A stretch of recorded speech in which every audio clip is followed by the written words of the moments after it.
Hi guys, so welcome to my channel study with me. आज हम science की worksheet करने वाले हैं जो है 12 वर्कशीट नंबर 12। तो आज जो वर्कशीट है वो है मिक्सचर पे। हम मिक्सचर पे पहले ही पढ़ चुके हैं तो उसी पे आज दोबारा वर्कशीट आई है, तो अब हम इसको करते हैं। मिक्सचर। जिज्ञासा purchased a packet of salt and milk on which pure. जिज्ञासा नाम की एक लड़की नमक और दूध का पैकेट खरीदती है जिस पे प्योर लिखा रहता है। ठीक है, हेयर द वर्ड प्योर, जो उस पे वर्ड प्योर लिखा रहता है, that these consumers do adulteration in them. ज्ञान are they scientifically pure too. ज्ञान बोलता है पर ये साइंटिफिकली प्योर तो नहीं है। नो दीदी, साइंटिफिकली अ प्योर सब्सटेंस। अगर साइंटिफिकली कोई भी pure substance means all of these constituents must have the same chemical nature.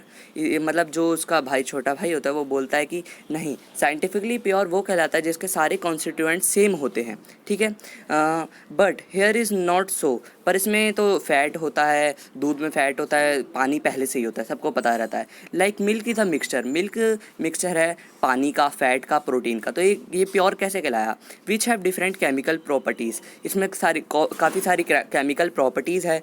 Most of the substance matter around us mixture only like air, soil and milk etc. ये सब mixture हैं। ठीक है, तो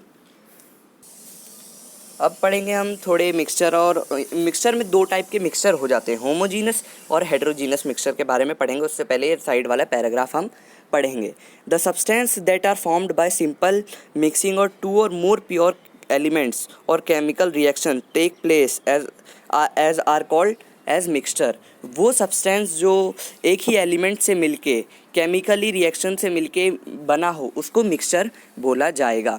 the components of a mixture, जो mixture के components होते हैं, कैन बी सेपरेटेड बाय, उसको सेपरेट करा जा सकता है फिजिकल मेथड जैसे filtration, boiling, using magnet etc. इन सब मेथड से हम इन दो कंपोनेंट्स को अलग करा जा सकता है मिक्सचर के। तो मिक्सचर में भी दो टाइप आ जाता है, जैसा कि अभी मैंने बताया। होमोजीनस मिक्सचर क्या होता है? A mixture in which the constituents are uniformly distributed through without any clear boundary of separation. Homogeneous mixture का एग्जांपल सॉल्ट इन वाटर। मतलब ये वो चीज़ जो पानी में किसी भी सॉल्वेंट में पूरी तरह से मिल जाए उसको होमोजीनस मिक्सचर कहा जाता है। The constituents are not easily visible, उसके जो पार्टिकल्स होते हैं वो विजिबल नहीं होते। Example mixture of sugar, salt, जैसा कि मैंने आपको बताया। अब जो दूसरा आ जाता है वो होता है हेटेरोजीनस मिक्सचर। हेटेरोजीनस मिक्सचर क्या होता है? A mixture in which the constituents are not uniformly distributed. Heterogeneous mixture वो होता है जिसमें सॉल्यूट के पार्टिकल्स अच्छे से मिलते नहीं हैं सॉल्वेंट में। सॉल्वेंट मतलब पानी और सॉल्यूट मतलब कुछ भी चीज़, सॉल्ट, नमक, कुछ भी। ठीक है, through out and visible boundary, और उसमें विजिबल बाउंड्री होती है। क्यों? क्योंकि जितने भी पार्टिकल्स होते हैं सारे नीचे बैठ जाते हैं, तो बाउंड्री तो विजिबल ही दिखेगी। Example sugar and sand water. जो सैंड वाटर होता है उसमें जैसे अब अगर आप पानी में रेत डालो तो रेत तो नीचे जाके बैठ जाती है, तो पानी तो क्लियर ही दिखेगा। सॉल्ट, मडी वाटर, ये सब एग्जांपल हो गए। अब हम क्वेश्चन आंसर करते हैं। पहला क्वेश्चन है, what do you understand by the term mixture. Mixture के बारे में हम क्या समझते हैं और क्या बोलेंगे? तो इसका आंसर अब हम गाइस करते हैं। तो गाइस इसका आंसर है the substance that are formed by simple mixing or two or more elements or pure compounds where no chemically reaction take place are called mixture. Mixture का मतलब वो होता है जो मतलब कोई भी दो कंपाउंड या कोई भी दो एलिमेंट्स मिलके बने, उसको केमिकल रिएक्शन के द्वारा उसको मिक्सचर बोला जाएगा। इस हमारा अगला क्वेश्चन है, right the difference between homogeneous and heterogeneous mixture. Homogeneous mixture और हेटेरोजीनस मिक्सचर में हमें डिफरेंस लिखना है। तो होमोजीनस मिक्सचर, तो पहले होमोजीनस मिक्सचर के बारे में हम थोड़ा पढ़ लेते हैं। अब mixture in which the constituent are uniformly distributed throughout. मतलब उस मिक्सचर, होमोजीनस मिक्सचर में ये होता है कि जो भी पार्टिकल्स होते हैं, सॉल्यूट होते हैं, वो अच्छे से मिल जाते हैं।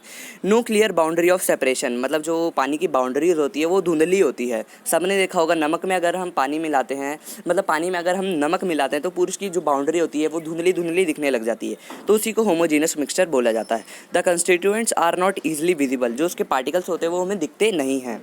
अब हेटेरोजीनस मिक्सचर में क्या डिफरेंस है?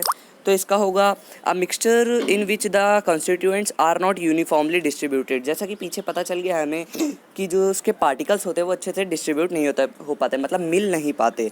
ठीक है, तो अगला जो है वो है पार्ट है वो है इट हैज़ विजिबल बाउंड्री, जैसा कि उसकी विजिबल बाउंड्री होती है।